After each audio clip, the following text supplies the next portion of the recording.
Tapos na ang drama sa Milwaukee Bucks. Goodbye, Giannis. Yan ang pasabog ni Shams Charania ngayong araw. Isa sa former teammate ni Giannis Antetokounmpo mga idol ay sinisi ang franchise kung bakit nangyari lahat ng to sa Milwaukee at nadamay pa si Doc Rivers. Ito yung pinaka-headline ngayong araw at may balita din sa Rockets at sa Lakers. Unahin muna natin mga idol ang pagkaka-injured nitong si Steven Adams. Out for the season na si Aquaman matapos mag-undergo ng season-ending injury on his left ankle. Sabi yan ni Shams Charania. 2 linggo na ang nakakaraan mga idol nang magtamo ng injury itong si Steven Adams kontra sa New Orleans Pelicans. Non-contact injury kung saan napuruhan ang kanyang left ankle. Wala na nga ang kanilang starting point guard na si Fred VanVleet. Nawalan pa sila ng isa sa key player. But still, isa pa rin sa contender ang Houston Rockets. Kasalukuyan silang nasa pang-apat na posisyon sa Western Conference led by Alperen Sengun and Kevin Durant.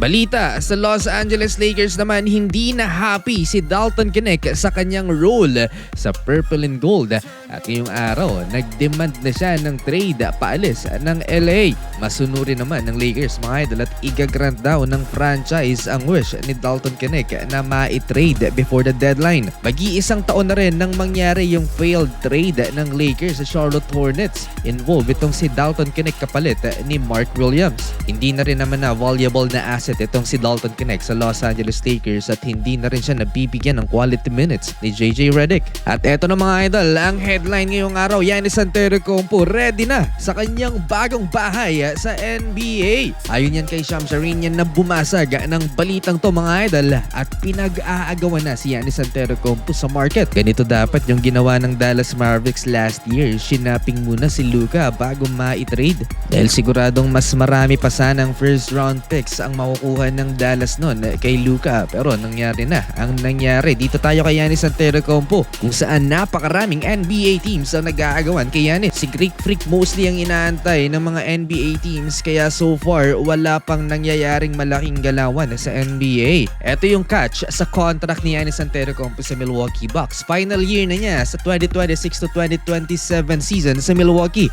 at may player option pa siya sa 2027 to 2028. So basically kailangan ng ma-trade ng Milwaukee Bucks before the trade deadline or ngayong off-season si Giannis para hindi na umabot pa ng player option. Ayon kay Shams Charania, hindi nagmamadali ang Milwaukee Bucks. Gusto nilang pakinggan lahat ng offer ng mga NBA teams at nagbigay na ng hint ang mga sources ni Shams na gusto ng Milwaukee Bucks ng young star kapalit ni Giannis Antetokounmpo at syempre mga draft picks. At eto yung mga kupunan sa NBA na kayang ibigay ang demand ng Milwaukee. Pistons and Golden State Warriors ang nangunguna. Pareho silang may maraming assets na kayang ipalit for Giannis. At sa sitwasyon ng Golden State Warriors sa ngayon sa pagkakawala ni Jimmy Butler, siguradong mag-all in ang Dub Nation for Antetokounmpo dahil umaasa mga NBA analysts na si Giannis Antetokounmpo ang makakasalba kay Stephen Curry. At alam ng front office ng Warriors yan. Marami rin ang mga draft assets na pinanghahawakan ng Golden State. Hindi pa na ibibigay ng Warriors sa kanilang first round pick simula 2026 to 2031 at meron silang 2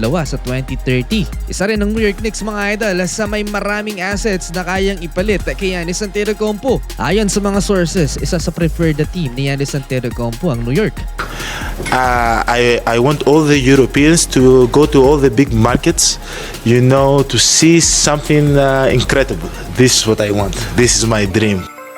Who knows, baka sumugal din ng LA Lakers para makuha si Giannis Antetokounmpo, one of the biggest franchise sa NBA. Sa pagputok ng balitang ito mga idol, napatweet itong si Jay Crowder, former Milwaukee Bucks at kakampi ni Giannis, na parang sinasabi niya ay sinira ng franchise ang Milwaukee Bucks nang tanggalin nila si Coach Adrian Griffin sa kabila ng napakagandang record nun ng Milwaukee at ipinalit si Coach Doc Rivers. Tapos pinakawalan pa yung dalawa sa kakampi ni Giannis nang makuha nila ang kampyonato si Drew Holiday at si Chris Middleton.